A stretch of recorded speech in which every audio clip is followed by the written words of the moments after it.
So it's that time of the month again where I check out 10 different games of a genre and rank them on my particular favourites. To be honest with you, I had fun doing this video, and I'm still not convinced if my placements are particularly the best, or if the games are particularly the ones that I want to choose from, because there's loads and loads of zombie games out there, and there is loads of options on where I can place them. This is my particular favourite at the moment, though it is very much easy to change. If you've got a particular list, why not write it down in the comments? Anyway, without no further ado, let's get started with this video.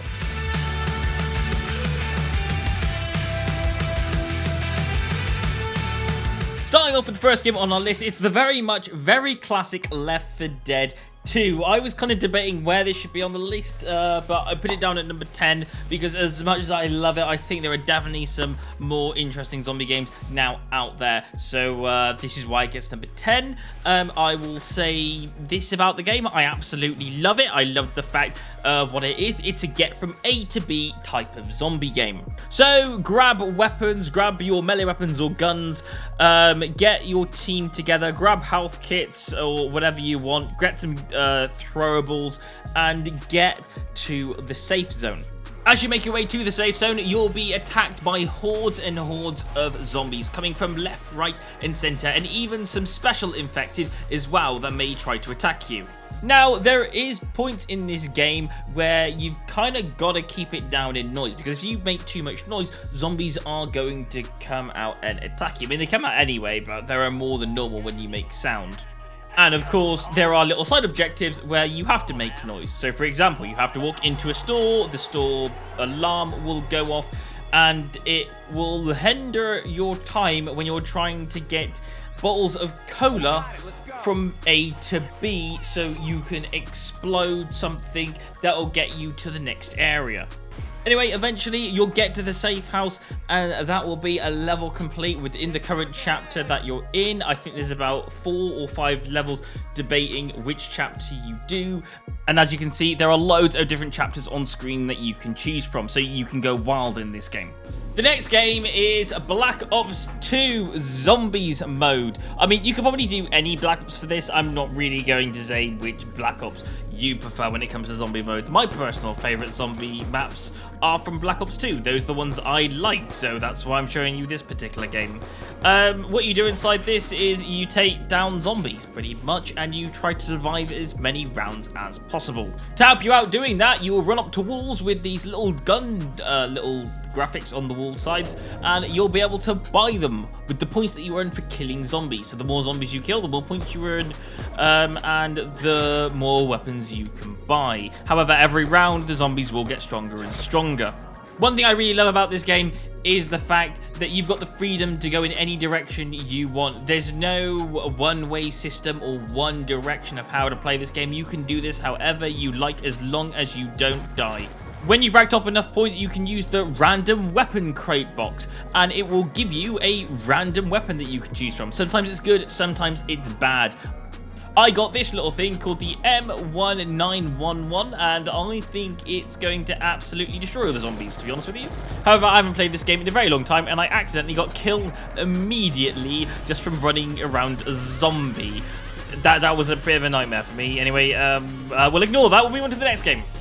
One thing I love about zombie games is not everything's a whole horde where zombies attack you constantly. Sometimes it can be really quiet, and nothing says quiet zombie game like DayZ. DayZ is set in an online open world, big open world with pretty much hardly any directions, and you kind of have to survive it in the middle of zombies, but you also have to survive it in the middle of players. Yes, this is an online game where you'll bump into people. Personally, I didn't have my microphone, so I kind of had to jump to communicate. And I was very much new at this game the moment I bumped into these people. I haven't played this game in ages, so I was kind of getting used back to the controls. However, some players will just shoot you. Personally, I don't think this guy was shooting me for any other reason out of just to put me out of my misery. My character was pretty much dying on all reds. So yeah, so I use this character next, and this was the character I used that I kind of knew a bit more of the controls at this stage, and I kind of knew a bit more about the game. What it is generally a survival game in an online world where you go around, you loot things, and you try not to die in the middle of a zombie apocalypse. I remember the old days playing this game, and it was very much, yeah, the zombies weren't so much of a match. You could probably handle zombies in a group of people.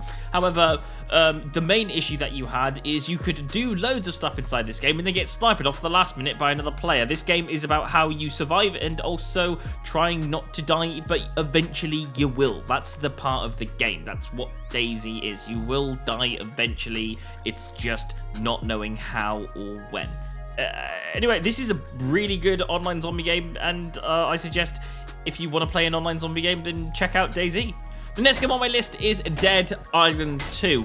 Now, I really like Dead Island 2. I love the way it puts in zombies and allows you to completely destroy them. Really gives a really good look for a completely destroyed alley and putting loads of zombies inside of it. Yeah, definitely feels like a zombie game. I absolutely love it.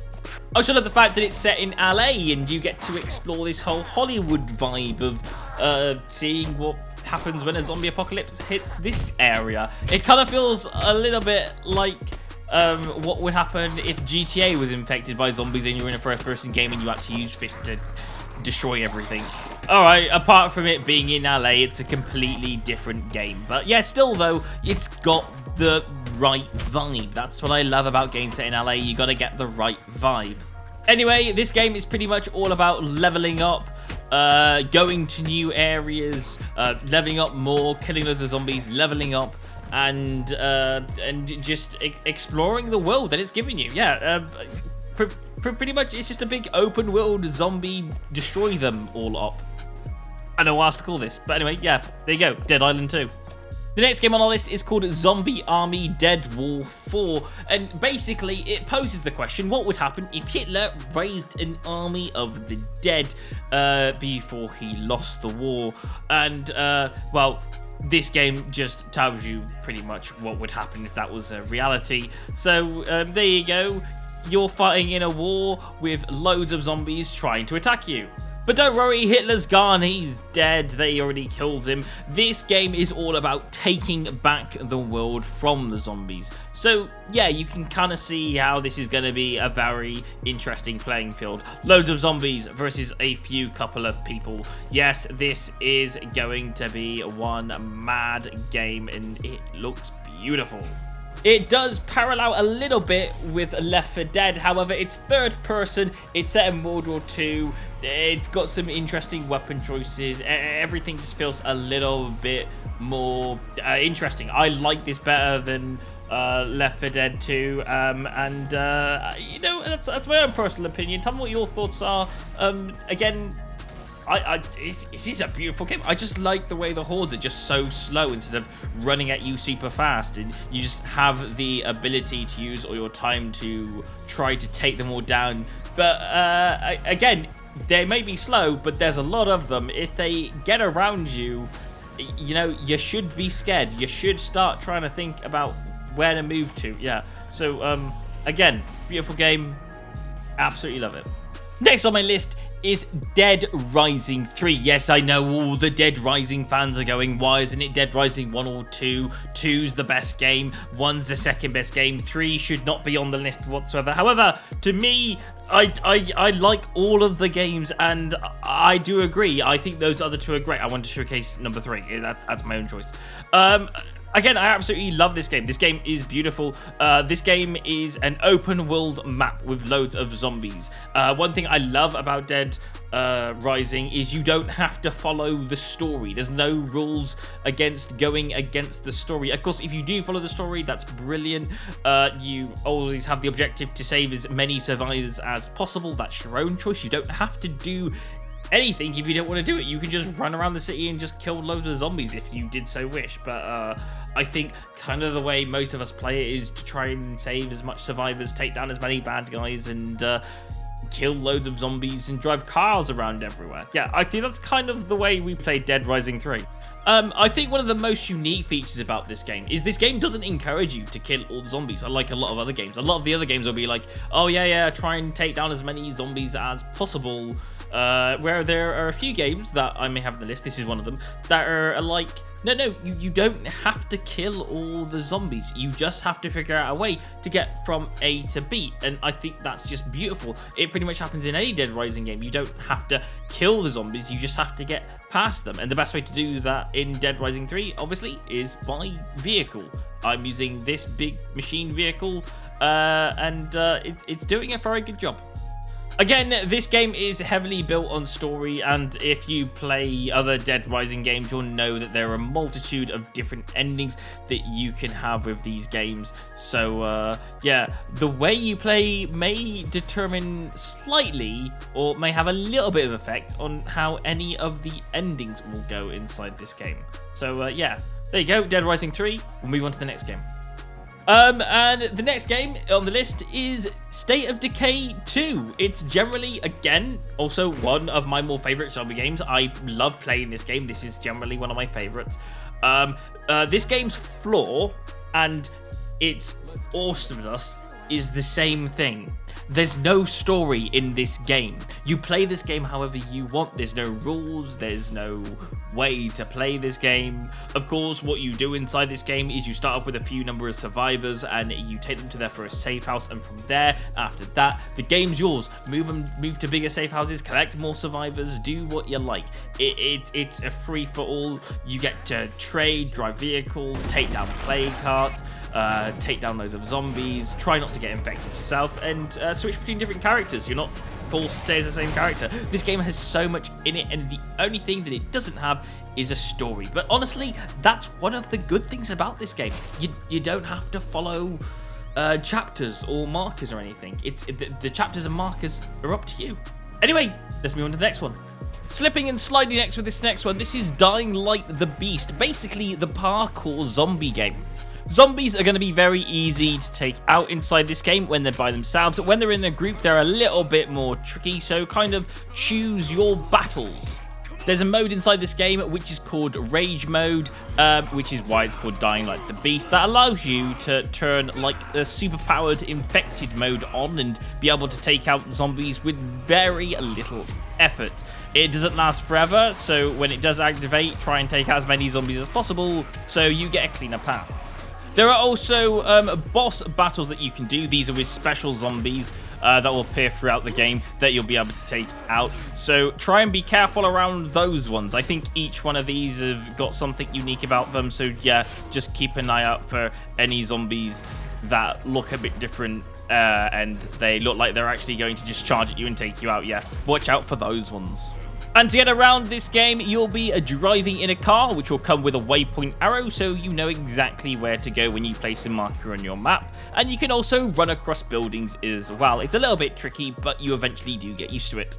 Anyway, to sum this up, basically, you'll be running around, jumping around in the middle of a zombie apocalypse while trying to defeat the infected. Moving on to the next game.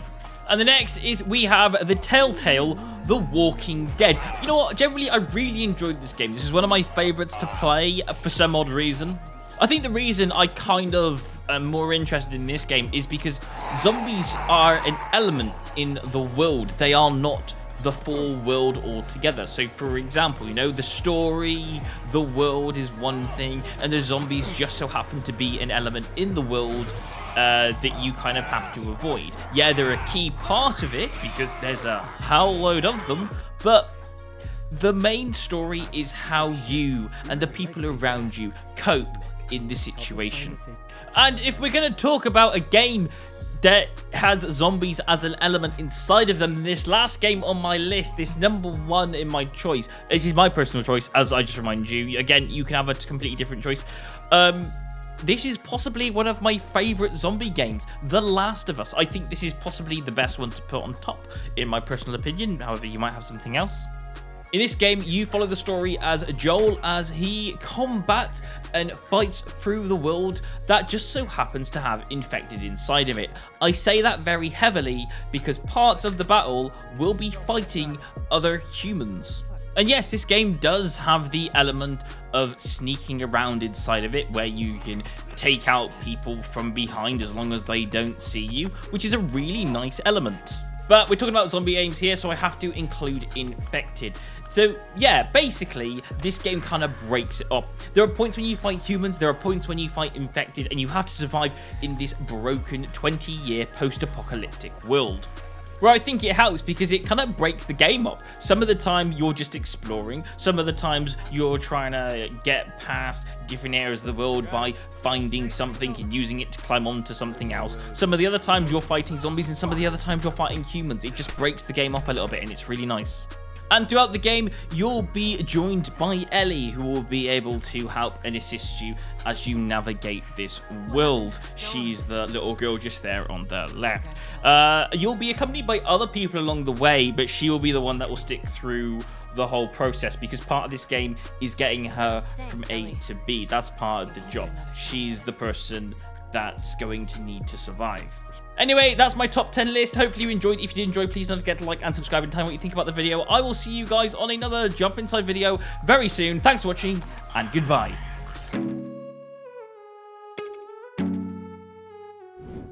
Hey, thank you so much for watching, and I really hope you enjoyed the video. If you did enjoy the video, then please don't forget to consider to like and subscribe to the channel. Thank you so much for watching, and I will see you on another Jump Inside video. Goodbye.